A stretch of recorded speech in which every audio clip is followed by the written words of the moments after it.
I'd like to welcome everybody to the Coaches in the Mouth pod. This is Coach Jeff Williams along with Coach Daryl Fimple and the Mouth Brent Bender. Before we get started, let's go ahead and thank our sponsors. The Coaches Pod Network is powered by Lindsay and Associates. Our player of the week this week is sponsored by C.R. Crawford Construction, also Sports Clips, Hootens, the Pigs brand, and we are also the official podcast of the ARFCA. Make sure you hit that like and subscribe button. That keeps us going. Well, guys, let's get into it. Week 0, Daryl, first one that really stood out to me was the Sylvan Hills Maumelle game, 55-54. Coach Mark Kelly comes in, new coach, breaks a 20-game losing streak. That was your thoughts. Well, they don't call him the professor for no reason because the professor came in and called up some plays, buddy. It's unbelievable that's the greatest thing about high school football, having a community that's kind of struggled when football is the biggest thing in that community, no matter what they say. And to see those kids after they won, that was pretty amazing. That was awesome. It is. Get you one more thoughts before I go to the mouth. Your thoughts on Fordyce going down to Monticello and just taking care of business. What did you expect? Cadillac was coming out of the garage. Monticello, you talk big, you play big in your scrimmage. You got to prove to yourself you can beat Fordyce. No doubt. And the Cadillac, as you said, Mouth, it was oiled up, gassed up, and ready to roll. I mean, he was ready to go. Lakeside, Lake Hamilton. Lakeside makes a statement also in that ball game. But as it all goes, we go to week 1 now, moving on. There is so many big games this week. It's unbelievable. Before we do that, Daryl, let's talk about our C.R. Crawford Player of the Week.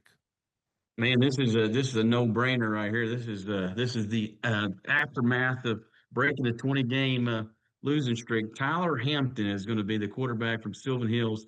He was 21 of 37 for 363 yards through the air and 3 touchdowns. You think Mark Kelly's made a difference? There's the one stat right there. He also carried it 30 times for 150 yards and 4 touchdowns.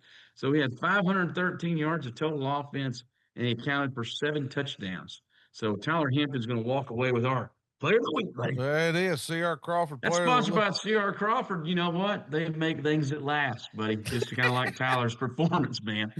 That's one that's going to last for a long time. There is no doubt. Well, let's go ahead and do this. Before we get into our top 10 games, let's go ahead and bring on our Lindsay and Associate guest picker, Hall of Famer, Coach Ellis Scooter Register. Coach, welcome to the show. Well, thanks for giving me the opportunity to be there with 3 legends. This is great. Well, Before I go any further, I hope Fimple knows about C.R. Crawford. We know about him, don't we? Yes, sir. Yes, sir. Oh, Cody. That's good that he's a sponsor of this show. Yeah, they do a lot of things for us and doing a lot of business in Northwest Arkansas and all. Yeah, I know they are. No doubt. Well, let's get into it, Coach. Before we get started, let's get your opinion. You always talked about, from first game to second games where you make your most improvement. When you had your football teams, they always did that. What are you looking for this week in this week 1 from week 0 that some guys are getting into their second game? Well, good teams, really good teams are going to make the most improvement between game 1 and game 2. And the reason I say that is if you won by 40 or if you got beat by 15, you're going to find some things you need to work on. And, that's just been my philosophy, in my opinion. You go back to the drawing board, you get the first game on the way, work on the things you need to work on. And I've always believed that, and I've always stressed that. So I think the good teams are going to show most improvement between game 1 and game 2. And I think it all starts with fundamentals. So, and I'm going to echo what Coach Fimple said. I watched the game with Sylvan Hills. That quarterback had a phenomenal game, and for him to carry it 30 times, and Coach Kelly he did a great job. He kept them in the ball game, and when it got down, both those teams were just worn out. But Coach Kelly dialed up the right numbers to get the points on the board. So I agree with him on that. But between week 1 and week 2, you're gonna make the most improvement. Then you move on from there. Yeah, no doubt, no doubt. Well, let's go ahead and get into our top 10 games. Before we do that, let's recap last week. Daryl, you were on top with a 9-1 record. What was that again? Yeah, I didn't you're hear on that. What was top. You're on top. You're coming out of the gates hot this year. You're Man, this little on slow fire. starter. You're 9-1. The mouth is 8-2. Coach Williams was 6-4, and our guest picker brought us down. Also, Billy Elmore brought me down. He was 6-4 also. But hey, these games this week may be harder than last week. I mean, it's big, huge matchups. Let's start up here in Northwest Arkansas. We got the Harbor Wildcats headed over to Farmington. Harbor is coming off a loss to Broken Arrow 34-14. I was there live at that game. Harbor's a much improved, especially on defensive side of the ball, much improved. You know, Coach Watley and them, they're just scoring a bunch of points, and if they got to score one more, that's what they did against Edmond North this past week, who's a dominant program there in Oklahoma City. This is a huge matchup. Harbor got them last year at the end. Break this one down for us, Daryl. Well, this is one of those games where we've seen Coach Tice kind of, put an identity on last year's team, and it's carried over to this year too. They're the same way. They're going to sling it around. Lester's a phenomenal player, the quarterback. He's found his favorite target, Brady Richards, this in last week's game. 43-42 win over Edmond North, which is one of those historical programs in Oklahoma. So Farmington showed that they are right in the mix of everything in 5A. And then you got Harbor, who I'll just be honest, I thought they showed more improvement on the defensive side than any time last year. Yeah. And that's a credit to coach. I think coaches came in there and kind of stamped it on there. Offensively, they're trying to figure their way out there too. But I think that they can score some points. And I think they're going to be more sound on defense. But, this is at Farmington this year too. So I'm going to take Farmington at home. I think just knowing how to win and Harbor trying to establish that. But once again, we go back into there's levels to this too. Yes. But we think Farmington. I think with the experience they got back and what I can tell you about last week was if you have a quarterback that's been back, and you scheme it up, you've got a chance to win. And every one of those guys last week did the same exact thing. So I'm going to take Farmington in this one. Thank you, Farmington. Mouth, big game here. Your boys over there at Farmington, Coach Tice, Coach Watley, those guys. You've been over there last year, and you've this ought to be a barn burner. They're going to score a bunch. There's going to be a bunch of points scored in this game. I really believe that. I hope that Farmington's got enough light bulbs in the scoreboard to handle both teams. but Harbor was just out much improved from last year when I watched them when I watched the replay of their game Saturday. Defensively, much improved. They got to be happy they're headed in the right direction. But till somebody proves to me that they can knock off Farmington in a close game at the very end, I'm gonna have to go with the Farmington Cardinals. Going with the Farmington Cardinals. The mouth. Coach Register, you've kind of played in these games before. You got Farmington hot offensively, a much improved defense from Harbor. Something's got to give here. Well, it does, and I tell you, this is really a hard choice for me because it's hard to go against Coach Tice and what he does, and he's got Farmington playing well. He's got a great quarterback. I really like what's going on at Harbor. I like their new coach, and I know there's a lot of excitement. It's going to be a barn burner. I mean, it'll be packed. It'll be exciting, and I like both teams, but it's going to be hard for me to go against Coach Tice. I really don't want to make anybody mad here, but they're going to get mad. They're going to get mad. Just get over that. They're going to get mad. But but I want to put that in. I'm a big fan of what's going on at Harbor, and I'm a fan of that coach. But I'm going to go with Farmington Cardinals in a close game. Going with the Farmington Cardinals. Well, I'm going to tell you this, guys, and y'all have all three picked them. I'm going to go with Harbor, and I know I'm going to get a phone call from Coach Tice, Coach Watley, and everybody at Farmington really likes when they like nice when I pick. Paycheck pick. Well, nice. that always has something to do with things sometimes.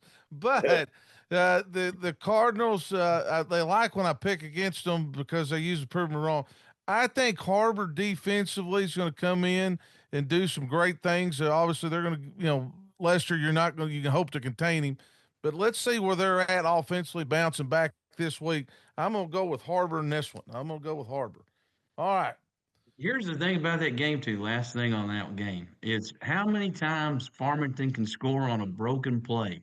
Because Well, and that's Lester's true. he's a magician. I mean, Yeah. it's like you don't even draw it up, and he comes up with something. Well, I'm talking to Coach Watley, and he just talks, just praises about his IQ, just situational football all the time. And let's just be honest. I mean, he might be the best player on the field in this game. I don't think there's any question. But we'll see what happens. All right, let's head to Central Arkansas. We got Bentonville West, who last week had Greenwood on the ropes. Very questionable situation down there. Minute 40 to go. Get a holding call on that sideline over there. I've just happened to me before too, but they're right there, and I've actually seen Bentonville West twice. Saw them in the scrimmage at Union Live, and then watched all the live streams. They're right there, headed to Cabot, who got beat by Fayetteville this past week. But one thing, watch the live stream on Cabot, they are extremely, extremely large. My gosh, I mean, their offensive line, defensive lines, just big everywhere. Coach Reed had a great game plan going into Fayetteville last week. Moved the ball quite a bit, had some people open, just didn't execute. What's your thought process on this one? West at Cabot. This has always been a really close game the last few years that they've played. Daryl. Well, after watching both of them, I was probably more impressed with Bentonville West's performance, just to be honest with you. I was, the thing about them, they had a great plan going into that game. They kind of had it it was tied up at half of 28-28. I mean, both teams had combined for 518 yards of offense. So they were answering every shot that Greenwood, threw at them. And they actually were the first team in a long time that had a lead in both halves against I Greenwood. know. Hey, that game was at Greenwood too. That's Shocker. tied down there. Yeah. Probably the guy that threw the flag. He's probably eating fruit somewhere. But Trey Thompson, the quarterback at Bentonville West, he makes it all happen. He had 124 yards through the air and 1 touchdown. He had 11 carries for 97 yards and a touchdown. He had a 30-yard touchdown run to get them scoring. Their offensive line's really good up front. It's not the most athletic bunch, but they'll maul you a little bit. And that showed later on in the game. Braden Nash is back, their best running back. He had a 5-yard touchdown run against Greenwood. They've got a little sophomore, little water bug guy named B.J. Warren who had a 20-yard touchdown too. He hit it on a draw play. So they answered a lot of things. They got a wide receiver, the Adjam kid, that had a 39-yard touchdown reception against Greenwood. And then, like I said, they made so many. Trey Thompson makes so many plays with his feet. He's really, really, really good. And they're really good in the secondary. They showed that against Greenwood. They got beat a couple times in zone coverages. They're trying to bring a lot of different people. They play a 3-man front. They got 2 nose guards that are massive in there. That kind of plug up some stuff, but they use a guy named Dane Rennick, number 9 and number 8. They outside linebackers. They blitz the fire out of those guys. But they got both corners back and a safety, which means well, especially in that league and that conference. I think Bentonville West is going to make some noise. They are traveling to Cabot. Cabot. Coach Reed's still mad at me. But anyway, Cabot. It's 14-14 in the first quarter. You thought, hey, this is going to be a heck of a game. Then you turn around and it ends up 66-24. And you go, what happened? And then it was very clear that if you turn the ball over against Fayetteville, you're in a world of trouble because they can score quickly. But Cabot's got Maddox McCrory back at quarterback. He had a 15-yard touchdown pass there early. Their problem was defensive. They gave up 471 yards to the air. Which is not a good mix, especially in that league. When you're going up in the West, they have some experience. They have one experienced corner, and you could tell kind of in that game. They have their running backs back. They got 3 offensive line, like you said, they're massive up front, so they can lean on you a little bit. And that's what they're going to have to get back to because they got to keep Bentonville West off the field.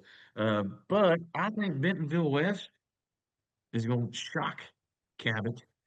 And I think Bentonville West and Coach Pratt gets a W right here. Going to Cabot, getting a W for Coach Pratt. Mouth, you're close to that Cabot program. You've seen the size. Can Coach Reed get them bounced back for this big week against Bentonville West? Well, if you were judging from last year's game, it went to overtime, and and Cabot won it 37-35 or 27-25. 2 point difference. Kicked the field goal at the very end to win by 2. Coach Reed had a good plan against Fayetteville. It just Fayetteville's Fayetteville. You make a mistake, they're going to stick it right to you. But it's going to be a hard-fought game. I'm going with Cabot because I want to see how Bentonville West is able to bounce back from that disappointing loss on Friday night against Greenwood, one that they had in the final 8 seconds, and it was mysteriously victory was mysteriously snatched out of their hands. Yeah, what was that? No doubt. So you're going with Cabot. Coach Register, you're familiar with both these. Coach Reed, he always has his teams ready, and Coach Pratt and them look like they're geared up for a long run in that 7A West. Talk to us about this one. Well, it goes back to what you asked me. I think both of them are coming off of defeats, but I think Bentonville West, like the mouth said, that's a tough deal to have victory snatched from you, like it was. But I'll tell you what, if there's anybody that's going to take their team and get them ready from week 1 to week 2, Scott Reed's the man, and it's just going to be hard for me to go against him because I think he'll have the Panthers ready. Cabot's a hard place to play. Yes, it is. And it's going to be opening night, and those stands are going to be packed over there. And we've been there many times. It's just a tough place to play. 3-hour bus trip down there. I'm going to go with the Cabot Panthers. Going with the Cabot Panthers. Well, I'm going to go with Bentonville West. I question a little bit Cabot's secondary. I love Bentonville West as quarterback, and I'll tell you, I'll shoot you straight. I watched them, and I'm going to get on the soapbox. Don't pay attention to scrimmages. Coach Elmore told us that last week, and he's right. I watched Bentonville West in scrimmage, thought defensively they were really going to struggle. He had a bunch of guys out, and they gave up points against a phenomenal Greenwood team last week, but I like their defense also. I'm going to go with Bentonville West. I think they're going to get together, and I think Coach Pratt and them got a chance for a long run. All right, headed down to South Arkansas. We've got number 2 ranked Mount Ida headed down to number 3 ranked Junction City. Split back veer coming. Everybody's got all their linemen back, got all these guys back. This is a setup for a title. Could be we can see both these teams as a war memorial. Daryl, break this one down, man. It's tough. I think this was being played at OVU, right? I think you're right. You're all right. Is. I think it's you are. Coach Knight's going to give them the field. Just say, come on in here. Yeah. Maybe that's what it is all about. Going to sell some tickets there. Hey, Mount Ida last year 9-4 returned 5 3-year stars on the offensive line. Yes, they do. You know where I'm going, my pick. But I'll go ahead and read this stuff. Linebacker Kane McCulloch's back from Mount Ida. The Dakota Beachy kid is back. He actually got hurt last year. He's back at quarterback now this year. Kind of had to replace him. Caston Fenbong, who is a sophomore running back. Jeff Brooks. I mean, they've got a lot of people back. Like I said, they got 9 on offense and 9 on defense back. The Veer offense is very, very explosive. And defensively, they're playing a 4-4 defense. So, Mount Ida's got that tradition of winning. So does Junction. Junction City beat Harmony Grove 36-0. Now, this is interesting. That ends a 6-game losing streak to Harmony Grove. They haven't beat Harmony Grove since 2018. So that was something. DeCorey Larry threw 2 TDs in that game. Zamundra Gray caught a 40-yard touchdown. He had a 40-yard touchdown run. Brady Pinster is a running back from last year. He also plays middle linebacker for them. Their offensive line, like I said, they are big up front. They got Jermaine Singleton. Listen to this, 6'4", 380. Jeez almighty. Holy cow. That's a grown man. That's a grown man. He's got his own seat on the bus. Nobody gets to step in. He takes his own bus. And then they got Delonte Duff, who's 6'7", 265. I mean, both those guys, they're single-seated guys right there. Brendan Lee's back. Last year had 75 tackles, led them that way. Pinster is not only the running back, but he's also their leading tackler. He's coming back off 2 years of over 100 tackles. So Junction's extremely athletic, extremely big up front. You know, Mount Ina's going to run it right at you. They're not scared of anybody, too. Like, they're going to lean on their offensive line, too. So turnovers in this game, you know, probably not going to be a lot of possessions. No. Not going to see a lot of possessions. Kicking game could be big because Junction City's got some special guys back there that are going to return kicks and punts.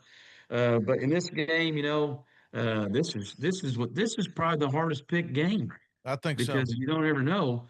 But I'm gonna go with the Dragons. I'm gonna go with Junction Oh, City, oh, you're and I was going gonna with go Mount Ida there for a while, and then I just changed my mind. you did because you were a little Yeah, question with Junction City in the preseason show, yeah, didn't know. yeah. You And you're gotta love back, South Arkansas, man. man. You're South Arkansas back produces on a lot of good people.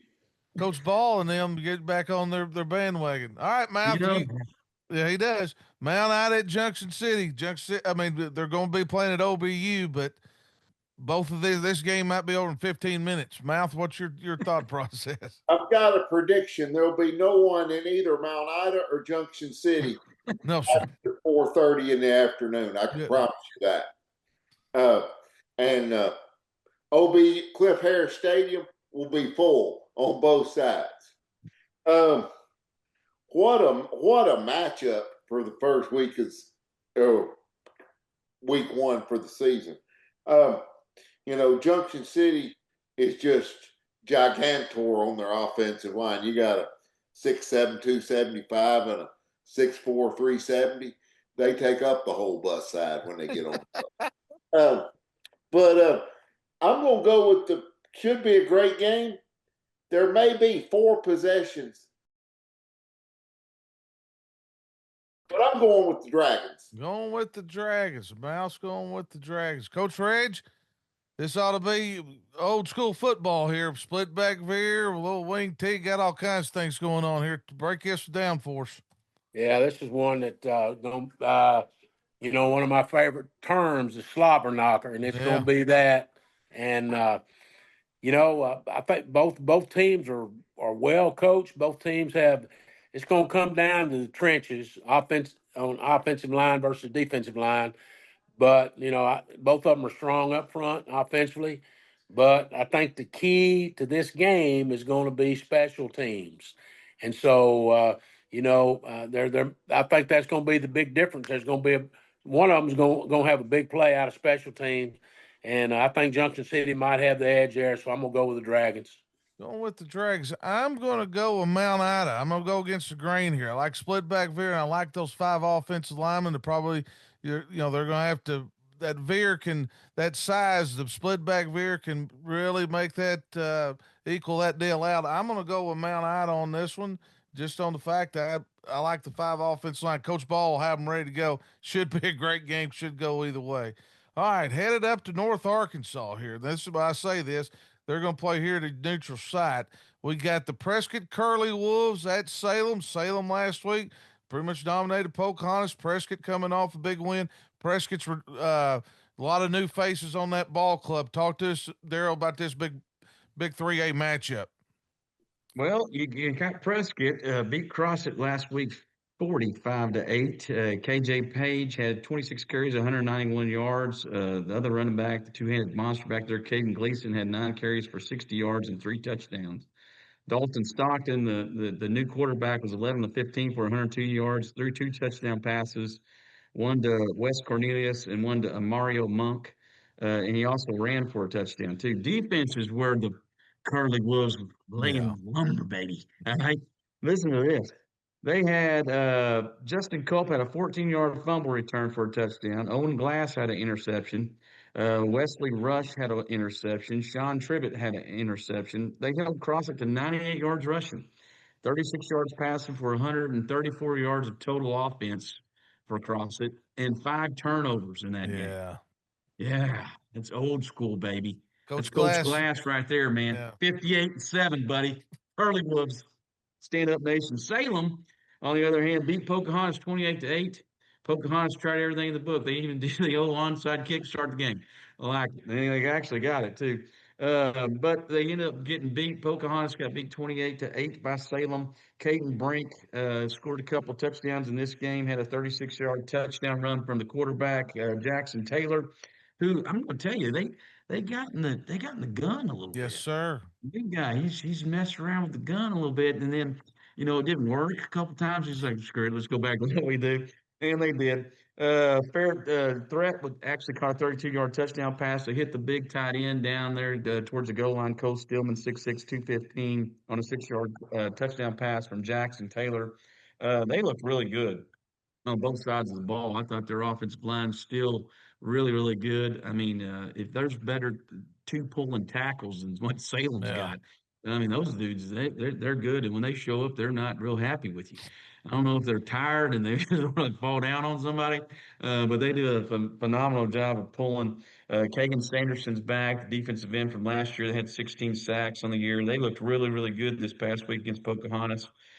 Which I found out what the Pocahontas the place is, that Poncho. It's Yeah. Poncho Poncho. Bravo. Yeah. Yeah, yeah. Mexican restaurant, It's a buddy. good place, man. Yes, sir. Good place there to eat. Salem, like I said, this is a battle right here. This is going to be great. Coach Glass worked his tail end off. He's a little thin on the old coaching staff. I don't know Yeah. what we're What we doing. doing down there, man? Come Half the on, guy man. Quit screwing up outliers, tradition. tradition. It's Come Coach on. Glass, for God's sakes. If anybody's going to get a statue, it's going to be that guy. All Yeah. right? Straighten up, man. Athletics is important. I'm going to take. I got it. I got it, right? Press the curly ones, baby. The curly ones are coming. We're making a statement. And everybody's counting us out. We only got like 4 stars on both sides of the ball. But we got Coach Glass and tradition. Here comes the curly ones, man. Yeah. All right, Mouth. We got Prescott and Salem. Coach Glass. It's just throw it out there. They got beat on a Hail Mary last year in the semis, and he's kind of pissed off about it. I still think, but I just throw it out there. Mouth, Yeah. break this one down, buddy. Yeah, this is another great game in week one right here. I mean, Salem just took Pocahontas and took them to the shed. They beat them and made them like it. 28. Hey, easy. Don't be easy. Golly, I know, man. I know. Guys' hearts out there Yeah. just getting stomped on by the mouth. And then the Curly Wolves just made a statement against Crossing. Yes. Held them to 138 yards. Is that right? Yep. Yeah. Oh, so, but I'm going to tell you, I'm going to go with tradition, and I'm going with the Prescott Curly Wolves. Going with the Curly Wolves. The Mouth with the Curly Wolves. Coach Reg, so it'll be interesting. Salem lines up that power eye, and you know a little bit about it. And Yeah, I do, and I like that offense. I like smash mouth football, but I'm gonna tell you, here's my take on that. Now, if my memory serves me well. You've already mentioned that Prescott got beat last year by them, and I think Prescott's probably had this circled on their schedule since last year. And the thing about Prescott, my brother's become a big fan of Prescott. He lives in Texarkana. Yeah. He's got a buddy that they go watch Prescott about every Friday night they can, and he likes what they're going on. He told me they're going to have – he's seen them practice a couple of times. He likes them. But I'm going to tell you the bottom line here with Prescott, those guys are going – and it's early in the season. I don't know that much about Salem, but I do know that Prescott players will be in tip-top condition. And the reason I say that – they all run track, and that's old school football, and it's just going to be hard for me to pick against Preston Curly Wolves. This is going to be a big game, but I think, and even though they're traveling to Salem, and that's a long trip for them, I'm going with Curly Wolves. Going with the Curly Wolves.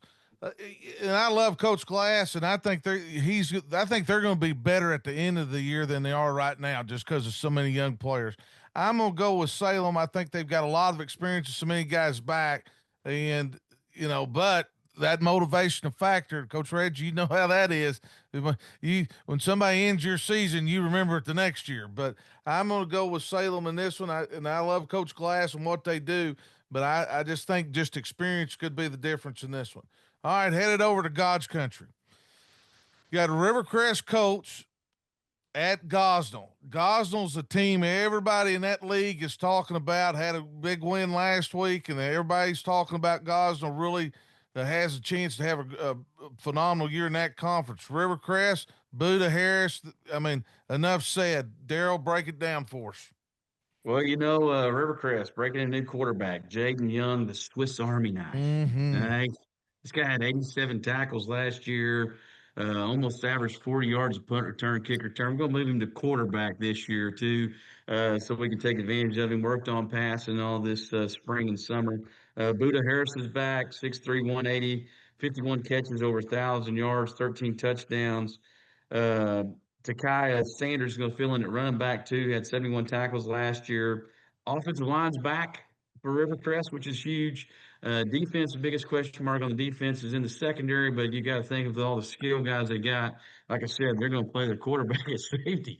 I mean, I'm sure Oh, they're we going to do. run Buda out there at corner every once in a while. So they're going to be fine. That last year, this game was tight. I don't even Yes. remember, but it was really, really tight. Last year Gosnell went down and competed pretty good, and Rivercrest ended up winning 29-14 in that game.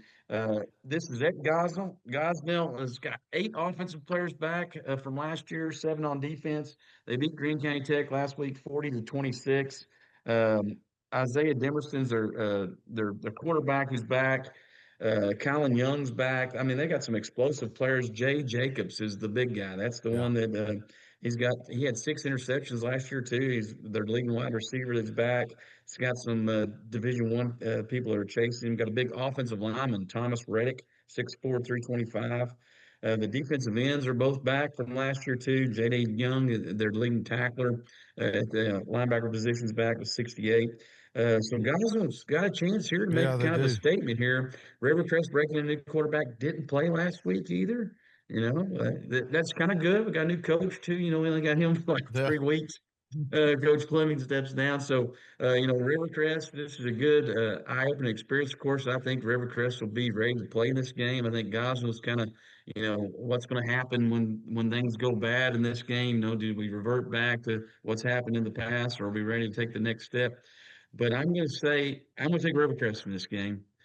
Because I think just the experience of their skill guys and their offensive line being back, I think they found a way to win this game. But I think this is a close game. Yeah, I This is do. a hard pick. Yes. I think there's been some playoff times that are easier picks than this week. So I'm going to take Rivercrest because I'm a Colt fan, baby. If Yeah. I'm going to ride the Colt one day, I mean, I got to stay with them. That's right. I mean, we gotta get over and see those guys. All right, Yeah. Miles, we got Buda Harris and the Rivercrest Colts headed over to Gosnell. A lot of talk about Gosnell. Break it down for us, Mouth. When you talk about Rivercrest, all you need to say is Buda Harris. Yes. Okay. That is all you need to say. Buda was a dominant player last year. Will be a dominant player this year. And if I'm the new head coach at Rivercrest, I'm sure glad Buda's got another year of eligibility. Yes. Gosnell, really, they got a really good team. This will be a close game, but you know how I got to go with the Colts. Going with the Colts. Got to go with the Colts. Going with the Colts. Coach Reg? Well, I'm gonna tell you, I'm gonna go with the coach because I'm gonna see if you're gonna go with Gosnell. Because every pick we've made, you've gone against the grain. Well, I've had But- to, 6-4. I've got a reputation hold up here, Coach. But I really think Rivercrest is the best team here, and because of Buda and I saw him play last year, and they got a lot of talent. But I'm going with Rivercrest. Going with Rivercrest. I'm going to go with Rivercrest also, but I'm with Daryl. I think this is a very, very close game. This Gosnell bunch, new coach, and they've dominated in junior high the last couple of years, and those guys are up there now. Big task for Rivercrest. I'm going to go with the tradition and Buda Harris and Rivercrest, but they've got to go on the road. And they're not too far apart, and they know each other pretty well too. But I'm going to go with Rivercrest on this one. All right, headed down to Southwest Arkansas. This one here is interesting. Probably at the beginning of the year, most people wouldn't have this on their top 10 games. But you look at it, we've got Morrilton and Cody McNabb coming off a huge victory against Russellville. I think it's the first time they beat them in 20-something years at Russellville. And you've got Arkansas High with a new coach in Leroy Hood, who just went to Catholic this past week, up 20-0, had a bad snap on a punt, ends up losing 21-20. In Arkansas High, I'm not going big on scrimmages. I'm all fat, but dominated Northside team. I think Arkansas High is very much improved. Morton still looks like they could be struggling defensively after last week, but they can score a lot of points. Daryl, break it down. Man, can they score a lot of points? Yes. Coach McNabb's bunch beat Russellville 48-35. That was the first win in 25 years at Russellville.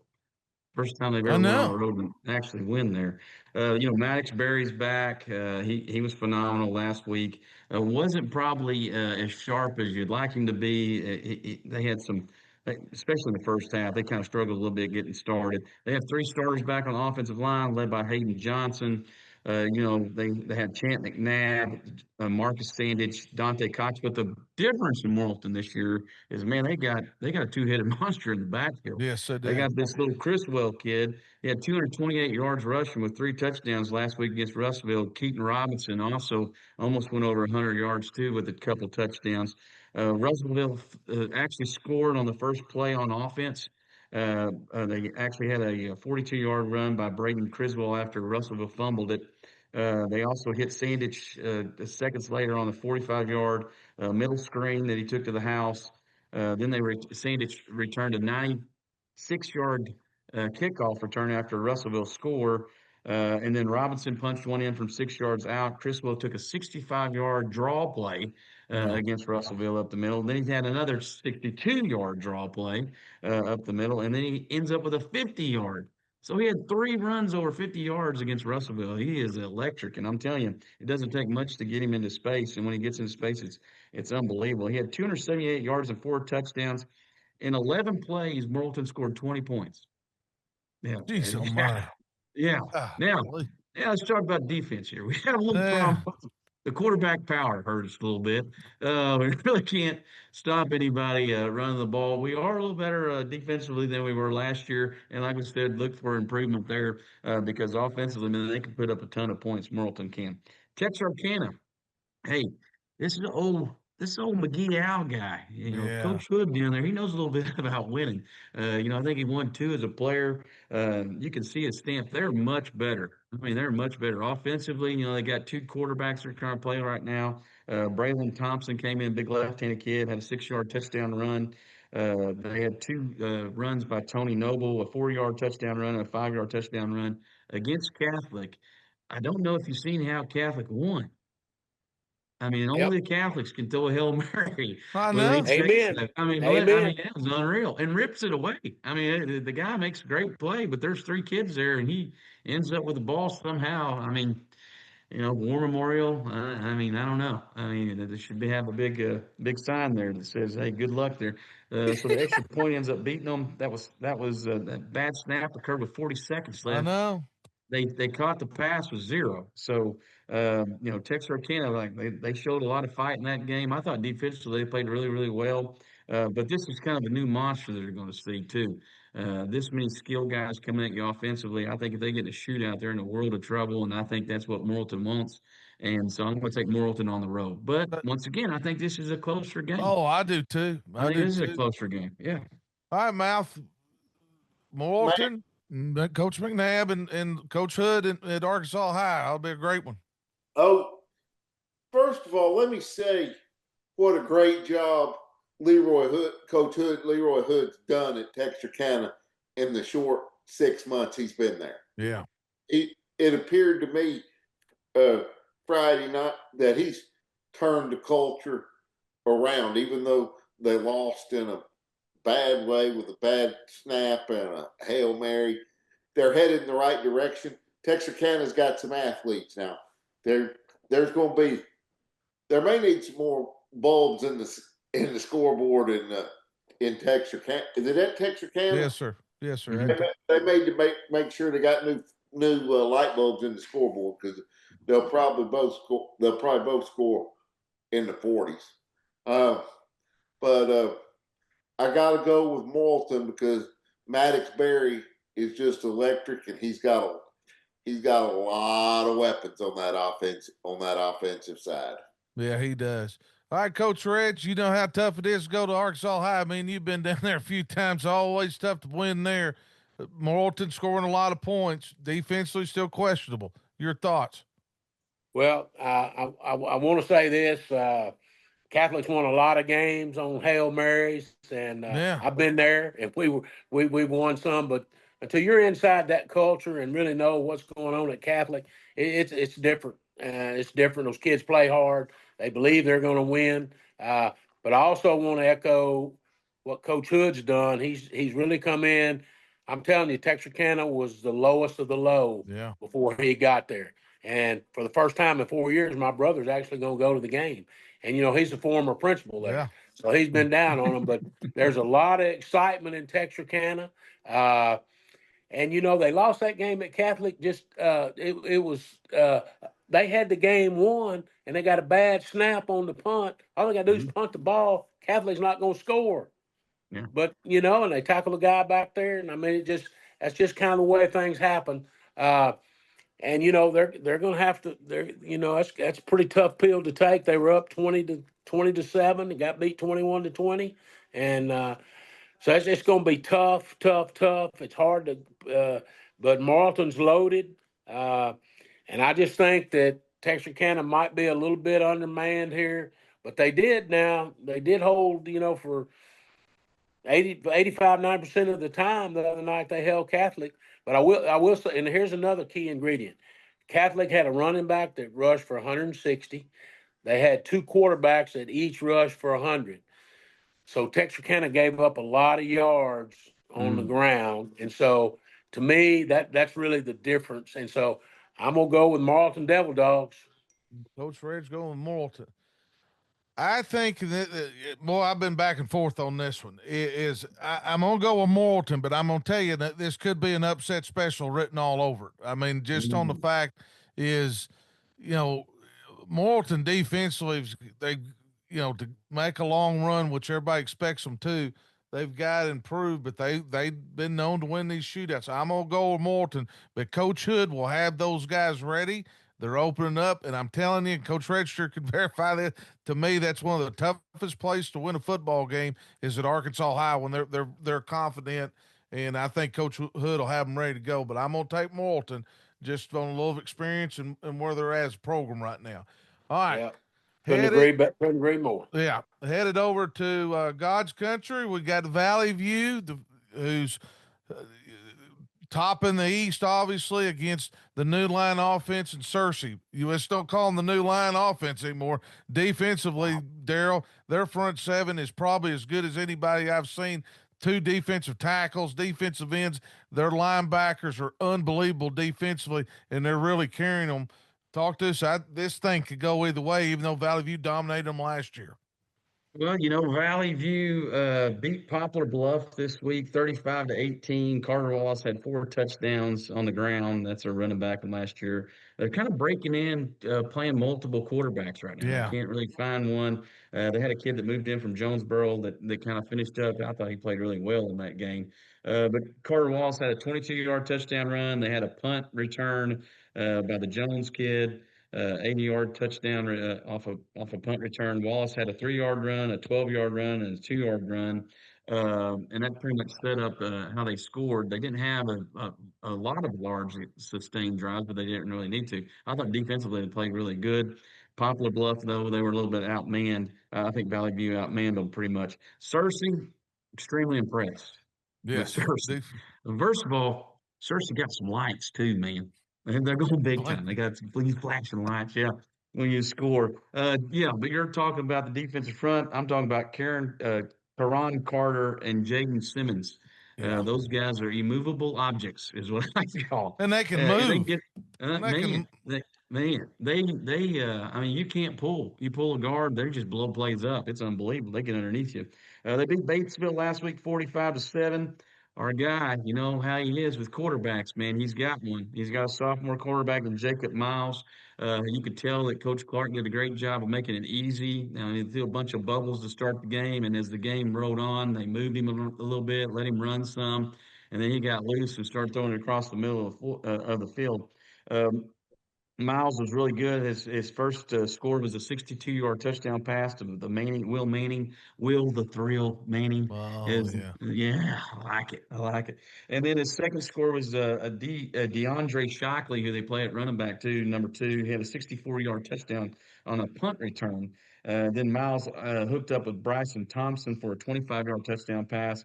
And in the fourth quarter, he gets Jackson Thomas for a 62-yard touchdown pass.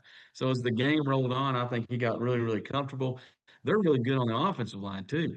And they showed that they could actually run it with Shockley too. He gets some tough yards inside on him. I think Cersei's about as complete as they've been in Yeah. a long time. And they're playing at home here. I think Valley View, they're kind of they mirror each other, but I like the Miles kid at quarterback for Cersei. I was really impressed because he didn't turn it over. Yeah. Usually first start, but like I said, I think that's credit to Coach Clark and being able to coach those dudes up. So I'm taking Cersei at home. Oh, taking Cersei. Cersei at home. We're making a Uh, statement. We want to play the making. lights a little bit, man. Oh man, Mouth. That's you live there in Cersei. This is a huge game. Valley This, View, defending 5A East champions, coming to town. Talk to us about this one. this is what Valley View's done the last 3 years so far is incredible. They've got a great program going now, and they didn't miss a beat last week. But holy, what is going on at Cersei is really real. Coach Clark's done a really nice job with this team. He's got some dudes on defense, is Yeah. what he's got. He's got some dudes, and the team that he's playing against, Valley View this week, he was playing sophomores against Valley View last year. Now all those sophomores that were green, they're juniors, and they are playing fast. They need to make. I hope they're 100% healthy going into this game. That's the question. That's the question. Really proud of how his sophomore quarterback played. No turnovers. Coach Clark's quarterback whisperer. He can put you in positions to make easy throws and get your confidence up. I'm looking for Cersei in a close one this week. Going with the new line, going Cersei. Coach Reg, your thoughts on this one? Well, I think wisdom would probably say Valley View, but I'm not going to go against Coach Clark. He's had a chance to coach him an all-star game. He's always been a great. I've always respected him, and I'm not going to bet against him. And they're playing at home, and like Mal said, those guys were sophomores last year. And when you get kicked in the mouth when you're a pup and you start growing up, you remember those things. So, but it could probably go either way, but I'm gonna go with Cersei Lions. Well, I'm going to be honest with you guys. I was going to go with Valley View before we started the show. I just felt like they could do it. If Coach Clark, they've had some injuries, nothing major, but they've been banged up a little bit. If they're healthy, I feel really good about it. If they're not, obviously I don't. I'm going to go with the new line also. I've just kind of changed my mind. More I'm sitting here thinking about that front seven, and I know Valley View's going to try to throw it all over the field, but they're running the ball a little bit. But that front seven of Cersei is about as good as I've seen anybody on film, so I'm going to go with the new line offense also. All right, here we go. Fighting the Little Rock Christian at Shiloh. What's kind of crazy about this game, whoever's been the home team has become up on the short end of this last couple of years. I think Little Rock Christian's much improved, Daryl. They're ready and fit to go in this 7A Central. Shiloh in the 6A West, saw them in scrimmage. Again, scrimmages are overrated, but they look like they're ready to go all to. Looks like they've actually improved their size and speed of their football team. Break this one down. Daryl. Yeah, last year we were talking about last year's game. It was a 44-40 win for Shiloh at Little Rock Christian last year. So Little Rock Christian this week beat El Dorado 35-14. Kemp Keller threw three touchdown passes to three different wide receivers. Gabe Schroeder, who was one of those wide receivers, also returned actually was off a strip sack. They threw it up in the air, and he actually picked it off and ran it back 70 yards for a touchdown against El Dorado. They were up 28-0 with the half on El Dorado, kind of cruised to that victory. Keller hit Tristan Watson for a 19-yard touchdown pass, hit Schrader for a little 3-yard touchdown pass, and then Pierre Pickens had a 71-yard touchdown pass from him. So they're pretty explosive on the outside. Their offensive line's really, really good too. At Christian, I liked it, watching it, and I don't think that their defense looks a lot faster than it was last year. So I think they've gotten a little. They might not be as big, but they did a really good job of stopping El Dorado from getting anything kind of going in that game. I liked their performance last week. Shiloh, of course, was off last week.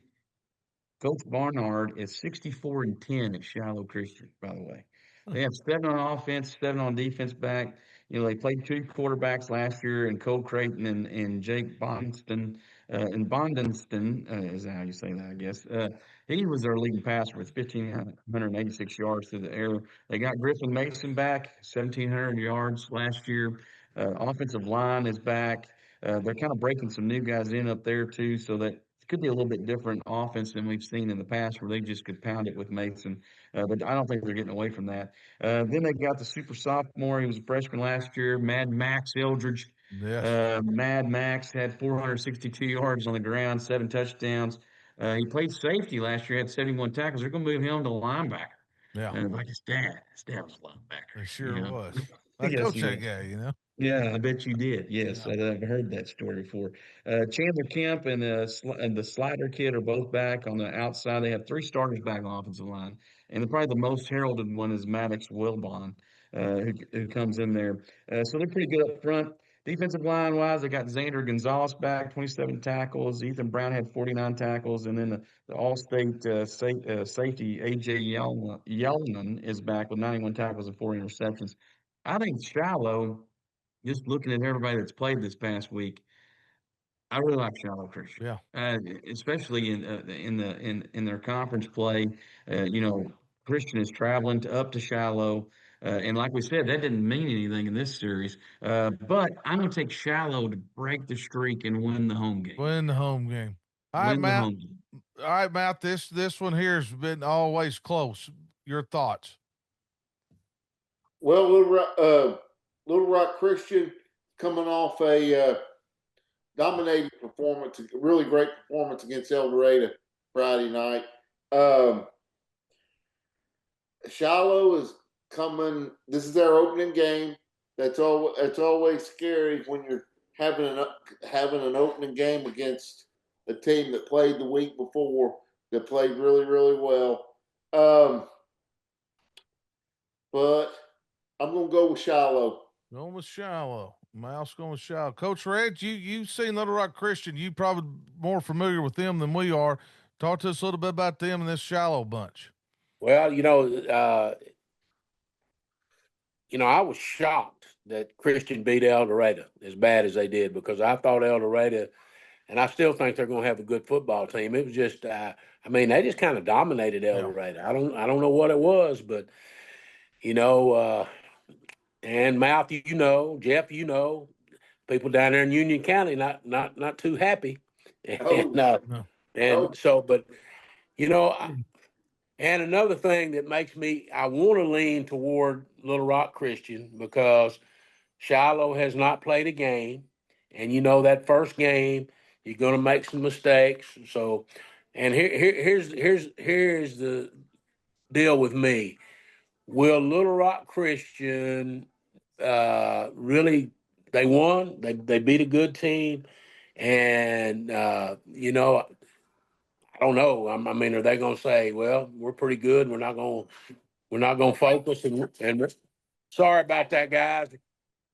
I don't know. It's just hard, And you mentioned the Eldridge kid. I know him. I know his dad.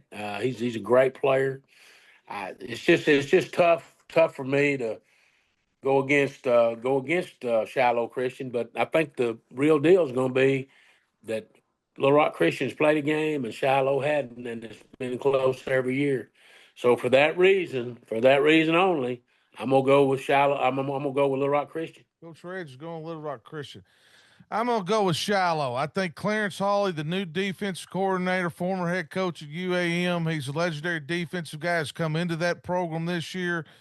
Not that they used a lot of his philosophies. I think he's a huge difference maker, and I'm going to go with Shiloh. I think they've improved their bodies. I think they got some lot. Their speed looked a lot better than it has been in the past. So I'm going to go with Shiloh also. All right, boys, here we go. Small school game of the week. Man, oh man, we got Elkins, who's the defending state runners up, headed down to Dardanelle. Dardanelle's preseason number one. Won't beat Hall this past week, 66-0. Before we get into our picks, let's go ahead and bring on head coach from Elkins, Zach Watson. Let's bring on Elkins head coach, Coach Zach Watson. Coach, welcome to the show. I appreciate it. Thanks for having me. Well, man, let's get into it. Your team last week against Miami, Oklahoma, dominated, played really well. You got that week 0 game, that first game underneath your belt, and you got a little bit better feel. I don't care who you are, you get a better feel for your team. What are you looking for? You've got a huge game against Dardanelle preseason. They're sitting there number one. You guys are right there in the top 5. What are you looking for your football team from week 0 to week 1? What are some things you feel like you guys got to improve on? Yeah, no doubt. I think, we talk about little things all the time, and I think, getting better at those little things. We didn't cover a punt one time like I wanted us to. Got out of lane on kickoff. We're not in the right gap at defensive end one time. We're not doubling that nose up to the backside backer. Little things that we need to improve on to help us all overall as a team. We've got to do those little things a little bit more consistently. And so I'm looking for that. I'm looking for our big time players to make big time plays. You hear that all the time, and they did this past week, but in a game of this magnitude, those guys have got to step up and make great plays. Well, let's talk about this game. Creed Vega, everybody knows about him. I mean, he's, one of the top players in the state of Arkansas, obviously, and they've got other skilled guys also. Talk to us about the magnitude of this game early. I mean, you as a coach and mindset, because it's really going to tell you where you're at a little bit. And you play these games, you're going to possibility see them down the road also. Right. Talk to us a little bit about scheduling this game and just the magnitude of it early. Yeah, no doubt. We played Warren last year early. We played Dardanelle early, and they were, they were picked. They were, I think, inside the top 7 at that point. Yeah. And so you got to have your kids ready. Number one, but it's fun for our kids to play in these type games, and it gets us ready for later on in the season. Last year, I think they're going to have this one circled, obviously too. We got them pretty good last year. Held Creed to, I think 7 rushing yards in the first half, and so he's got this one circled, and so I know how. I'm playing with Phil at Arkansas Tech. That dude's a competitor. He's going to have his kids ready. So I think it's good for our staff. It's good for our players to play in these type games to, get ready for late in the season and even in the conference play. We're going in, we play these guys who have been picked, number 1 in some polls, and then we turn around and play the Harding Academy teams. Yeah. Always pretty tough and new coach there, and he did a good job at Shiloh. Coach Henley, I know he's going to do a good job there. So, trying to get these guys ready for big games. So in the playoffs, that they've been through this kind of adversity in these trials. Well, we're not trying to steal your game plan here. You're obviously working right now, getting ready for it. You look at Dardanelle. I'm sure you've watched a little bit of them on film, just a short part of it. But what do they present? What issues are they going to present you this coming Friday night? Yeah, they got big receivers on the outside. Both guys about 6'3", athletic kids. They can go up and get the 50-50 ball, but they can flip them out some now screens, that could give us problems. Luckily, we've got everybody back in the back end. So obviously that helps us a little bit. But, you got to take great angles on these guys because they do have speed. They've got some young kids. Cedric Kershaw I played with in college at Arkansas Tech. They've got his son brought up from the junior high team that he was on last year. He's a 10th grader this year, very dynamic kid in space. And they've got a couple other guys like that. So, you've got to take the right angles and got to have your hat on the right side and make sure you can bottle up those guys and keep them from breaking a big one. Well, let's talk about Brooks Williams, one of your top linebackers. We were just talking about him before we come on air here. Just a dominating player, a lot of tackles. Talk to us a little bit about him leading your defense. Yeah, no doubt. Brooks can play for anybody in the state. And I would say that he start for anybody in the state. he's just an unbelievable player. I know I sent you a clip of him just smoking the quarterback last week. He's got 3 or 4 of those a game. And so, but his leadership, how he's grown there for our football team on defense. He's a guy that, if we were struggling at guard or had some injuries at guard, he'd ask me to go in there. Yeah. He's a guy that wants to win football games, doesn't care where he plays to win them.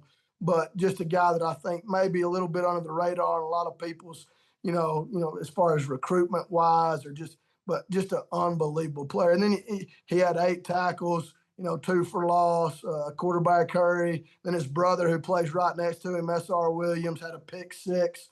So those 2 guys on the inside for us are, valuable. They're leaders of that defense and guys that are, you get your $5 worth when you come watch us play defense just because of those 2 guys. Well, that's awesome. Well, Coach, I'll let you get off here. You got work to do. We'll be checking your work. And I say this to you, and I told Phil the same thing. And a lot of other, as a football fan in Arkansas, we appreciate you coaches playing these games, because a lot of people, some of them, they don't like doing that kind of stuff, but it shows what kind of competitor you are, and Coach Vega is, and what kind of programs you got. And good luck to you, and we'll be checking your work, and we'll have you on later on down the road. Well, you can see Coach Phil's, his bunch, he said had to replace some guys, but they've really got that tradition going on there at Elkins. So at the end of the day of it is, Daryl, break this one down. This ought to be a barn burner, be some scheming going on. Creed Vega running around. Ought to be a great one. Well, this will be an explosive game. Oh my gosh. I mean, yes. yeah, this is going to be an explosive game. That's why it's our small game of the week. That's what I'm talking about. This is spectacular. Elkins won last week over Miami, Oklahoma, 46-7, and it wasn't never even that close, I don't think. Last year, Elkins won this game 50-0. I don't see that happening. I think Dardanelle's going to be able to score some points, but I'm going to tell you that I think that's the most improved part for Elkins is defense. Yeah. I think they're really, really good, and they don't have to depend on just one person, because once again they got a quarterback that's back. Ben Napier, he was phenomenal last week. He had a 28-yard touchdown to Trayton White. They had a safety off a punt. They actually punted the ball dead at the inch line, and then the next play they get a safety for their defense. Napier ends up connecting on a big drive there, a 3-yard touchdown to Joshua Ham. Then Napier hooks up with Isaiah Haywood, who's back from last year, on a 35-yard touchdown pass. Then they had a pick 6 return by senior Williams, who's a phenomenal player. He's one of Brooks Williams. That's his brother, who is their leading tackler, who's a monster on defense. They also scored on a 13-yard run by Hunter Smith on a draw play to end the scoring for them against Miami, Oklahoma, who, like I said, was completely overmatched. I always like to spot this out. Offensive lineman number 53, Deuce Venable. Right? Oh man. Venable was burying some folks. Right? Deuce was putting the combo block to combo block. He was nasty up front. I thought Deuce Venable was phenomenal on their offensive line. I watched they were the War Dogs of Miami, by the way. And after the game, they need to change their names because the Elks took it to them. But anyway, Dardanelle beat the heck out of Hall last week, 66-0. I think they're going to shut down their school. I'm just kidding. They're not going to shut down their school. But they could. Dardanelle was phenomenal. Creed Vega, was coming off last year over 5,000 yards. I mean, that guy's story. And here's the thing: is his dad's did a spectacular job there. They're in the 4-2-5 defense. They're really good up front. Rod Chatton's back. His big wide receiver from last year. Ian Breeson's back. C.J. Kirsch, remember that name? Oh, I bet you do. Register remembers that name. His I dad's know a him. pretty good player there from Foreman, Cedric Kirsch. So they've got some weapons other than just Vega. Vega is also going to play on the defensive side. He had almost 85 tackles last year. Defensive line is really good. They got an all-state guy back at end with 82 tackles. Pardon Davis is back. Defensive line, Gabriel Burris is up front, and he's got 84 tackles. And that's what I liked about Elkins. Elkins was running inside the tackles a lot, kind of spreading you out. And Napier was, he was really, really good. I don't think they had a lot of drop balls in that game. And they got wide receivers that can make the plays too. But Brooks Williams is probably the key to Elkins this year.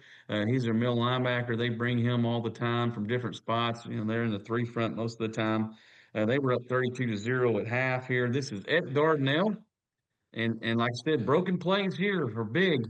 I don't think they draw it Yes. up perfectly here. So both teams, I think this is one of those games that there's going to have to be defensive stops, and I think Elkins is going to have more defensive stops than Dardanelle, and I'm going to pick Elkins in this game at Dardanelle. But once again, you never know on this one. I mean, No. this is going to be Toss up, man. we keep saying it's going to be high scoring. It might be 17-10, knowing our luck. All right. But I don't see that. I'm going to take Elkins in this one. Taking Elkins mouth. This could be a state championship game right here. Obviously, your thoughts? Wow, is all I can say. Another great game, week one. Daryl, I believe I can tell you without hesitation, the final score will not be 17-10. Yes, you're probably right, man. I can You're tell right, you right, that man. because for anybody that hadn't seen Creed Vega play, he's worth the $7 to get in the game. He'll put on the show, and goodness gracious, last year they averaged about 48 points a game, and so Elkins got a great team. Dardanelle's got a great team. We'll probably see this in the state finals. So let's go ahead and have round one right here, right now. I'm going with Dardanelle. Going with the mouse, going with Dardanelle. Coach Reg, you got Elkins, who's, Coach Watson's really got that program state finals last year. Dardanelle's got that target on their back as the number one team in 4A. What a matchup early on. Yeah, but I'm telling you, Dardanelle's got a good football team. But listen, it wasn't even, they didn't even break a sweat Friday night against Little Rock Hall. Really and truly, and I hate to say that, so I'm a Little Rock guy.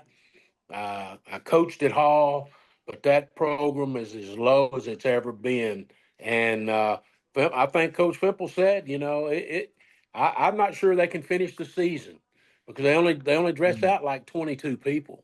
Oh, man. And so it was 51-0 at the half, and Elkins played a full game.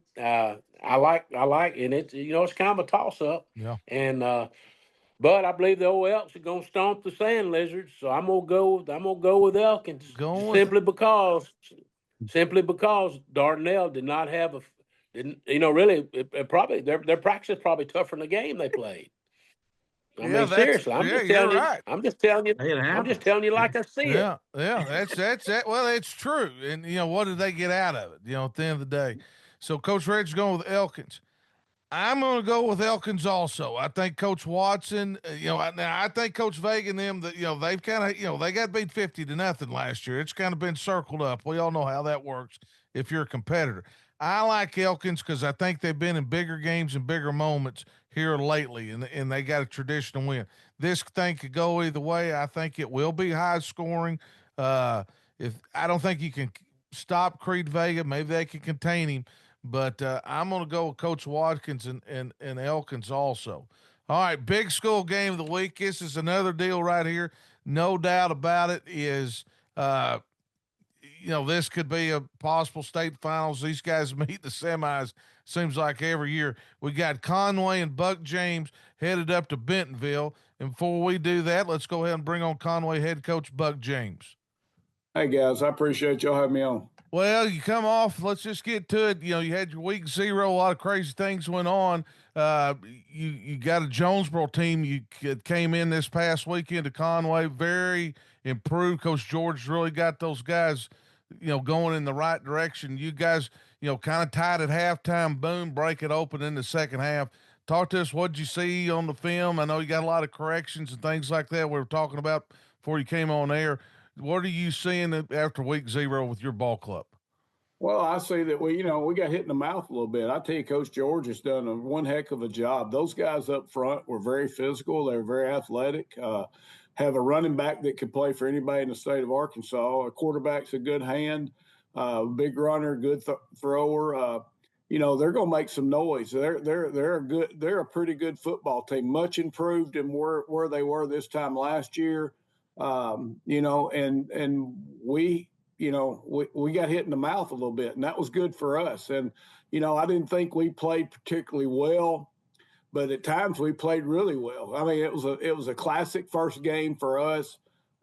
You know, I think our guys must improve, especially on the defensive side of the football. We have too many bad plays, and some of it's just misalignment, and then a lot of it's effort. I think our kids thought since it cooled down, I think they thought it was going to be easier. I don't think we prepped well enough eating and hydrating before we got there. But I was really impressed with, you know, the physicalness of the game. I thought the game was very physical. And, you know, that's something that's good to see, especially in week one. And, you know, it was 75, 80 degrees, and it was hotter than that. And, you know, I thought our conditioning was very poor. I thought our preparation was poor. And we've got to do a better job, you know, from Monday to Thursday to get ourselves ready to play, not only physically, but from a standpoint of nutrition. And I think we just did a poor job with our eating habits and our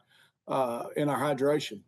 Well, and you better get that correct, because let's just go ahead and talk about it. You got, you know, the top game of the week. Everybody's going to be talking about it. I mean, it's a huge matchup. And you mentioned in the preseason show, this is a playoff game in the regular season. You got to travel up to Bentonville. You guys dominated them last year, and really, y'all really done pretty well against them the last few years in regular season. They got you in the semifinals up there. Got to go on the road. It's always a tough place to play. What are you seeing with the Bentonville Tigers? Well, it's a great atmosphere to play in. I mean, you know, they'll be there. It's a big game. It's a playoff game without the same ramifications. I think I don't know why people don't do this more often, and where we can play, you know, teams from the West and, you know, sort of showcase that before the playoffs. But my hat's off to the coaching staff for playing us. And, you know, I'm glad we can play this game. It's a game that really gives you a measuring stick of where you're at. You know, if you look at it the last 3 or 4 years, the loser of this game has done really good. And, you know, that bodes well for, you know, what Bentonville's been able to do. But they've gone back and fixed things. And, you know, we're a rebuilding team to a degree. We've got 8 new guys on defense. We've got 6 on offense. And, you know, we've got to go up there and play well. That's a, you know, tradition-rich program. They're well-financed. They've got all the answers. They've got pieces to the puzzle. And we've got to go up there and play well. But this is something that will prepare us for our conference too. And, you know, I think we'll be a better football team regardless how it comes out. I think we've got to see that. We've got to see how champions play. We've got to see what kind of programs that have tremendous programs, with how they play and what they do. And, you know, it's a good litmus test for us from the standpoint of we get everything we need out of it. From every aspect of the game. They're going to be great in the special teams, in the kicking game. They're going to be great in offense and defense. They're going to find ways to be able to move the football. They formation you to death. They motion you to death. They're sound on defense. And it's a game that if you're not ready for, you're going to get the doors blown off of you. And we've got to go up there and raise our level of play to, you know, that caliber and see how it turns out. Well, I'm going to get you off on this little note. What are a couple of things you want to see from your team from week 0 to week 1, you know, going into this big game, want to see improvement on? I want to see us play faster. You know, I mean, we play pretty fast till we get to the ball. We play, you know, we've got to do better in the line of scrimmage of our foot fire, the way we move to the football. We've got to have a little bit more intensity, you know, from the start of the play to the end of the play. I thought, you know, we made some plays, but I think we had guys that didn't play hard. I thought they loafed. I thought they didn't feel like they were relevant in the play, and then all of a sudden they are relevant. And, you know, I think our intensity level and our mentality has got to be a little bit different. This is a violent game, and you've got to bring your, you know, you got to bring the whole boxcar with you. You can't just sit there and, you know, play and make it look like you're trying. You got to go out there and make it happen. And I was a little disappointed in our intensity from the time the ball was snapped till we got to the ball. I mean, we had guys who made plays, but we didn't have 11 guys making plays, and that really goes for both sides of the football. Well, and you'll get those things corrected, and those, the biggest jump you makes from that first to the second game, and that always is, and we'll look forward to. Well, Coach James, we appreciate you and Coach Grant playing this game for us fans, man. Everybody's looking forward to it, and we'll let you get back to work. And appreciate you coming on. Hey guys, thanks for letting me on. Thanks, Buck. All right, buddy. See you, buddy. Well, you can see Coach James feels like he's got to improve some things, with Jonesboro last week. Daryl Conway comes in, gets a huge victory close in the first half with Jonesboro. Bentonville plays a great Union team in Tulsa, who's traditionally very good, handles their business. What a matchup. And sometimes, like Coach James said, whoever wins the first one doesn't win the second one. So what's your thoughts on this one? Well, once again, I mean, find a better week one game in the 7A classification. this This is phenomenal right here. I mean, this could be a state finals game too. Conway beat Jonesboro last week 68-37. Wesley Tapp was 13-26 for 407 yards and 3 touchdowns. He threw it to 3 different guys. Cambrion Blackman, Alex McCrary, Elijah Collum, all went over 100 yards receiving too, by the way, and caught a touchdown pass. Defensively, though, is going to be the biggest question mark. And I'm going to tell you right now, Conway's got the 2, little offensive linemen. They got 2 offensive tackles that are massive human beings, too. Kingston Jackson and Isaiah Bowman. I don't even know if Tapp ever got touched in the first half. I mean, it was unbelievable what he was doing. Trey Harris ran for 100 yards and 3 touchdowns for Jonesboro. So Conway had that kind of going for them in the run game a little bit. They actually ran it inside too, which I'm sure Coach James was excited about. Linebacker secondary though, I don't know. Defensive line, they're shuffling a bunch of people up front there, trying to find some spots. And Coach James has been notorious for, running defensive fronts, 12 guys at a time in there to try to find them out. But I didn't think they did a really good job. They weren't real solid, I didn't think. And this is just, outside looking in, but they still won 68-37 because they can score points in bunches. But this game, Bentonville goes over to Tulsa Union 28-14. If you listen to Tulsa Union's broadcast, it's all because everybody graduated. We lost, coach. I mean, bless that guy's heart over there. I mean, he just left, Wasso to take the job, which is, and he's a Tulsa Union guy. Good luck this year, though, for that guy, because he didn't get off to a good start. I thought Bentonville, kind of breaking in some new offensive linemen. I thought they got great quarterback play from Cole Sletnick. He had 3 for 234 yards and 2 touchdowns, both to Conrad Schmitz. Chris Finklin, still the tailback there. He rushed for over 1,500 yards last year, punched one in from about a yard out. Blair Urban is still kind of getting used a little bit there. They double coverage that guy everywhere he goes. He's the hog commit. And then the offensive line got a little better because I think they got a move in over there. Helps them a little bit up front. Go figure that one. With the Lindsay as an associates, everybody can move in Northwest Arkansas. Just want to put that out there. If you're looking to move, play the golf course, man, and change schools. There it is. Here's the other thing about Bentonville, though. Defensively, I thought they were really, really good, and they're really, really good up front. Their front 7 is really, really good. Corners, you can see that they've got some experience coming back there, but they're nose tackle. Mr. Newman is what I like to call that guy. I love that dude. I mean, there was one time that he was literally taking on the center and he had his hands on both guards. That guy's a phenomenal player inside. So I look for big things out of him. I think he slows down the Conway's run game just by himself. That guy he's a mountain of a man in there. And Bentonville's at home. Gotta love Joey Grant. Guys, if they ain't already getting votes ready to go in the Hall of Fame for that guy, he's done a phenomenal job. And the thing about Jody is he'll play anybody anywhere. Yeah. Last year he started out 0-3. I know. It wasn't close. He took some lumps, but you can see this veteran team's coming back here a little bit, and he's got them on the right path. So I'm going to take Bentonville at home. Cool, going with Bentonville at home.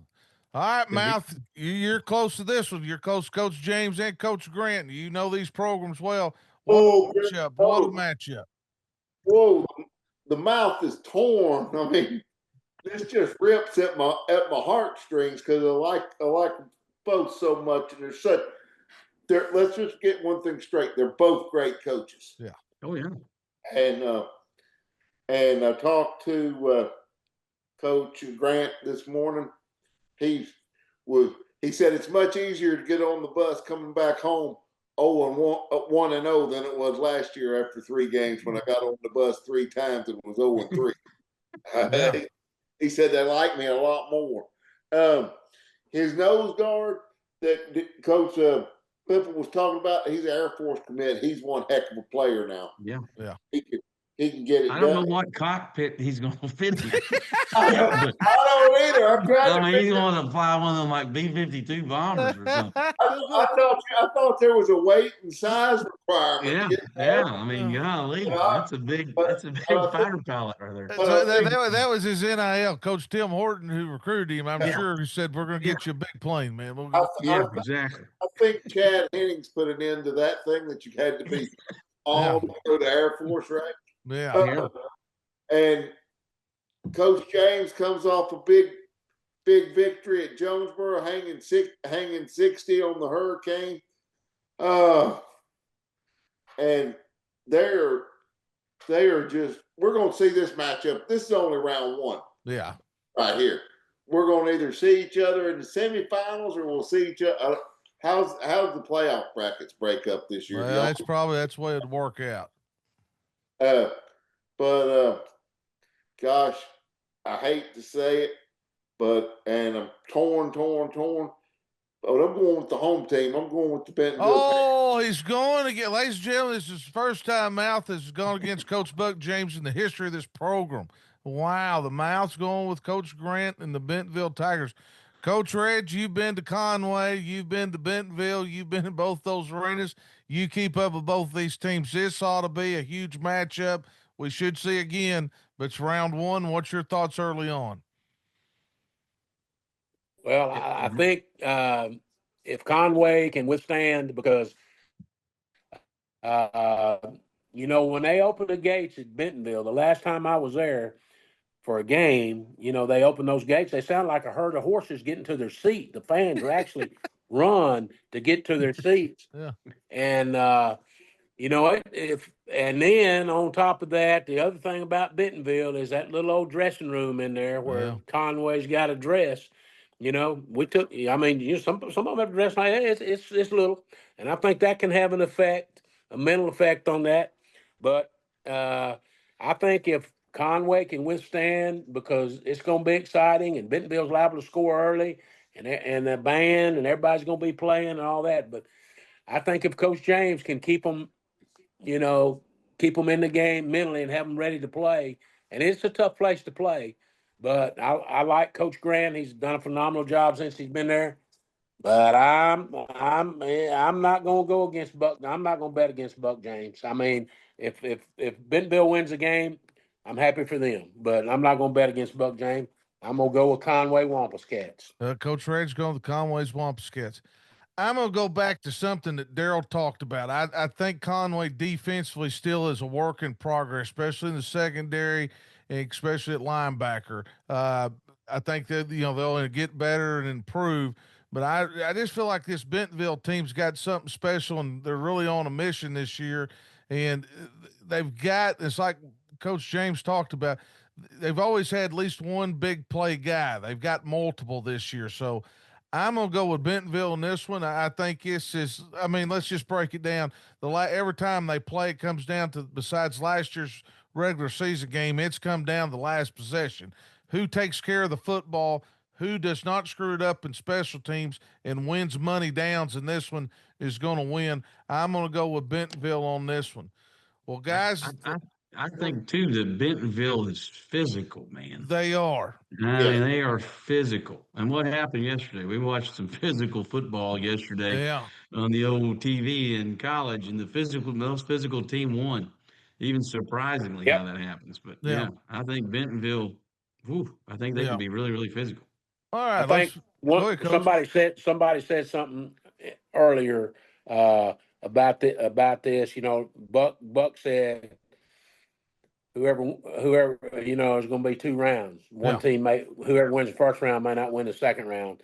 So, but I y'all remember that quote by Buck James, because they'll meet again. They will.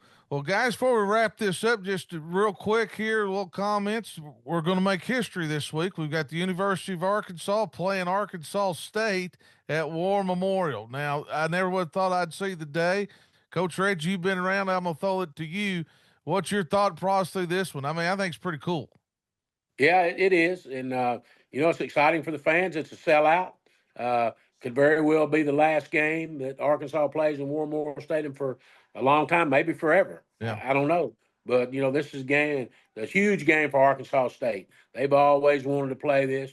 It'll be exciting. Tailgate will be exciting.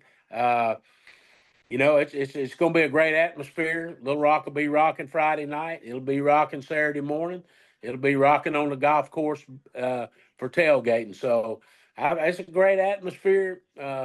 And it's going to be. It should be. I think the Razorbacks probably going to get the edge here, but you never know. Arkansas State got nothing to lose and everything to gain, and so. But it should be a great game, great atmosphere, and I think it's great for the fans. Yeah, I do too. And So, but in the end, I think Arkansas will win the game. But Arkansas State's got a good football team and good program, and they're up and coming. So we'll see what happens. Yeah, Butch Jones done a good job of getting them ready. And Coach Pittman and them, it'd be interesting. Well, guys, before we get off here, I'm going to thank our sponsors one more time. The Coaches Pod Network is powered by Lindsay and Associates. Our player of the week is sponsored by C.R. Crawford Construction. Also, other sponsors, Sports Clips, Hootens, and the Pigs brand, and we are the official podcast of the ARFCA. Well, guys, for Coach Jeff Williams, Coach Daryl Fimple, and the Mouth Brent Bender, and our guest picker, Hall of Famer Scooter Register, we'll see you next time.